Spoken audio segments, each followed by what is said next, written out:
Es el singular sentido del humor y la necesidad de formar parte de una personalidad genuina de un adolescente lo que lo vuelve a alguien independiente de su entorno en casi cualquier generación y era en la que se puede imaginar. Lo típico, tomar un riesgo que parece calculado, o cagarte en los pantalones tratando desesperadamente de mantener una reputación entre tu círculo social, que cada día que pasas con ellos parece importar menos. Al final, parecería que todos pasamos la noche entera buscando entre un baúl inexistente de recuerdos un tema que para mantener viva una conversación que se ahoga en silencios incómodos y sensación de que tu juventud no durará mucho más que un par de años. Un problema más, una generación nueva. Casi parecería una receta perfecta para que entonces, entre voces de nadie que nunca ha sabido de dónde vinieron, un nuevo rumor se extendiera entre el boca y boca de los jóvenes que creen ingenuamente que su libertad significa algo. Un juego fue la más reciente tendencia, un nuevo juego. Tal vez quien originó aquel rumor no fue nadie más que otro adolescente sin mucho que hacer en su habitación, y al que le pareció divertido ver cuántos tontos podían llegar a caer una serie de reglas para jugar. Algo que claramente no promete ser una experiencia divertida, ni mucho menos. Podría ser que tuviera la esperanza de crear la Ouija de los nuevos tiempos, pero ni de lejos era igual que el popular ritual que lentamente se ha tornado en un chiste. Pero eso ahora no importa. El juego cuyo nombre no venía escrito en la copypasta le llegó a este chico y a sus amigos a través de un obsoleto SMS de un número convenientemente desconocido. Comenzaba con una instrucción simple.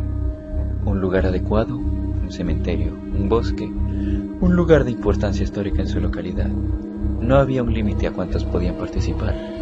Bien, 4 personas parecían suficientes para ellos. No hubieran querido provocarle ansiedad al espectro con tiempo libre que fuera, a responder al llamado de un grupo de idiotas con nada mejor que hacer que arriesgar su integridad física y mental, yendo a un bosque en mitad de la noche, a jugar una cosa que les había llegado en un mensaje de un anónimo. Necesitaban una fuente de luz, la que fuera, lo suficientemente brillante para iluminar su espacio, pero no para ahuyentar a lo que se estuviera llamando. Finalmente, como último prerequisito, un objeto cualquiera, desde un mueble hasta un guante, lo que pudiera si quisieras llevar funcionaría, así que, en un intento colectivo de aligerar el ambiente tétrico, con algo que pudiera ser humorístico, llevaron un calcetín viejo de unos amigos. Y así fue como una noche se juntaron en un pequeño bosque que estaba justo a las afueras de la ciudad. Los 4 imbéciles del cuento.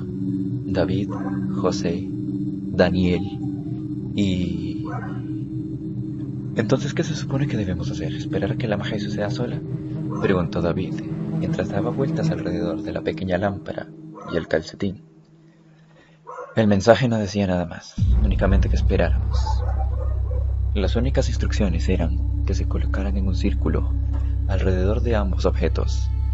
Nada más así que aparentemente les tocaría esperar hasta que algo o nada ocurriera y se marcharan a sus casas con la decepción de la temporada. Realmente no tenían nada que hacer, era sábado y podrían quedarse hasta el día siguiente si era necesario. Así que, con ninguna excusa, únicamente se sentaron a hablar y a hacer bromas sobre que probablemente habían sido engañados, y esto no funcionaría. O unos secuestradores vendrían a llevarse sus órganos. Había pasado aproximadamente 1 hora desde que estaban allí.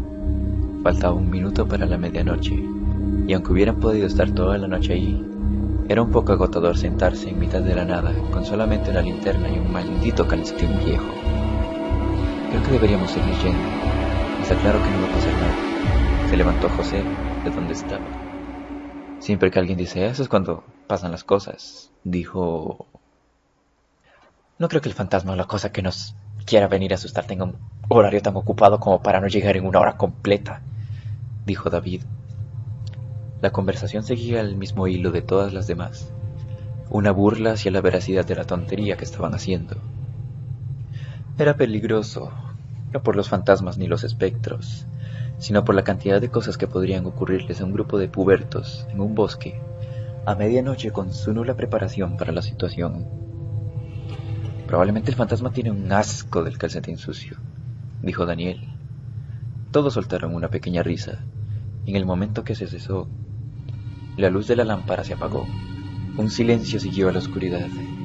El sonido del viento, pasando por entre los árboles, se había detenido, y lo que era más extraño, no podían escuchar a nadie hablar. Trató de llamar, pero ninguno contestó.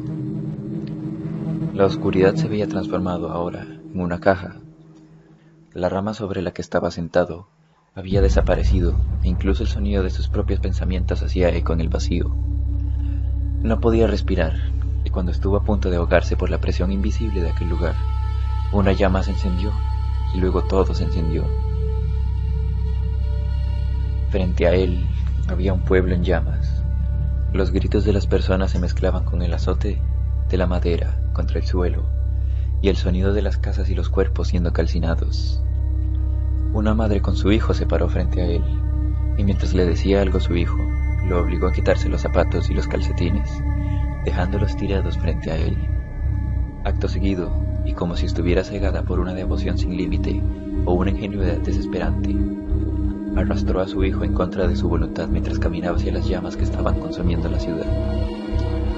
La escena fue grotesca, los gritos del niño y la sonrisa de la madre hacían que todo fuera más vomitivo, incómodo de ver, pero no podía apartar la mirada por su curiosidad mórbida. Fue tal vez un minuto lo que duró la escena, y nuevamente la oscuridad anterior.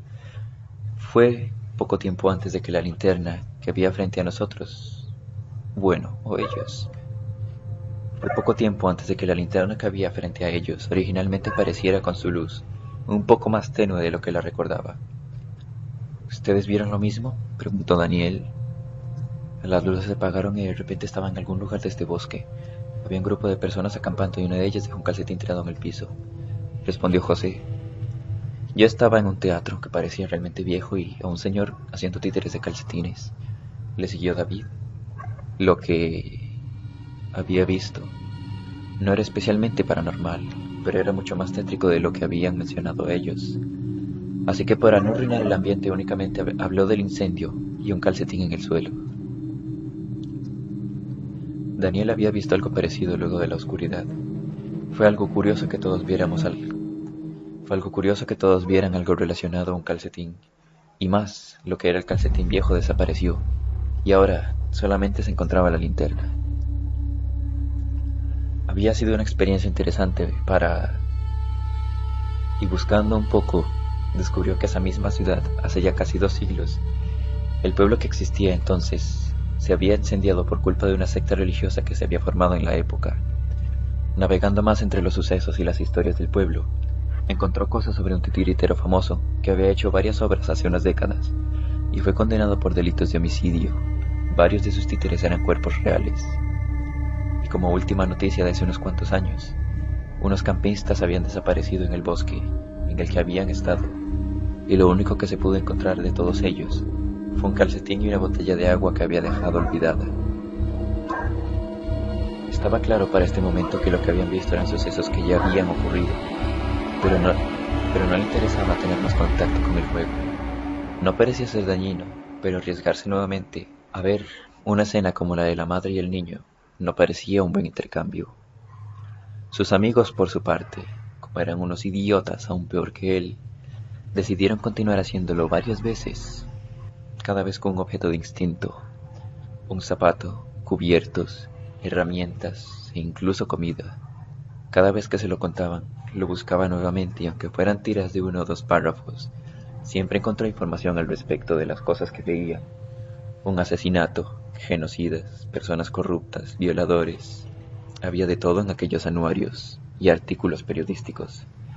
Era como si la historia de este pueblo fuera mucho más entreversada de lo que aparentaba ser en un inicio. No fue hasta un día que llevaron el objeto más grande que consideraron dispensable, un televisor, que algo extraño sucedió. Sus historias parecían que iban a ser lo de siempre, pero hubo algo extraño. David contó algo que parecía normal. Daniel contó algo sobre una sala inundada de sangre, gritos y un televisor roto. Y por último, José dijo lo que hasta ahora, en ese momento, fue lo más extraño. Yo no vi nada. La oscuridad se tardó por lo que podría calcular lo que fue un minuto de siempre, y luego aparecí nuevamente con ellos. Esas habían sido sus palabras cuando Le preguntó. Parecía lo más extraño de todo, pero mientras trataba de buscar algo sobre la historia de Daniel, no encontró nada. Palabras clave, los gritos y el televisor roto. No había ni siquiera un resultado que pudiera ser relacionado, además de creepypastas absurdas y leyendas urbanas, de sitios que ni siquiera conocía. Una sala con una luz colgante que parpadeaba, había un pozo de sangre que empapaba los pies. Las ventanas estaban rotas y de fondo se podían escuchar pisadas que hacían temblar el piso y gritos histéricos. Fue algo escalofriante. Esas habían sido sus palabras. La historia de David no fue nada fuera de lo común. Había un artículo relativamente reciente, de hace años, que hablaba sobre ello, pero ambos, Daniel y José, fueron cosas extrañas, que luego de estar toda la noche buscando, finalmente se cansó. Estuvo pensando en ello mientras daba vueltas por su casa. No podía lograr sacarlo de su cabeza, buscando alguna explicación de por qué justo esa vez había sido diferente. El televisor, tal vez el lugar donde lo hicieron. Mientras trataba de dar con una respuesta, se sentó en el sofá, prendió la televisión y dio un último suspiro. Es como si el pueblo se hubiera quedado sin historias que contar. Y justo después, el foco de la lámpara colgante comenzó a fallar, justo como si parpadeara.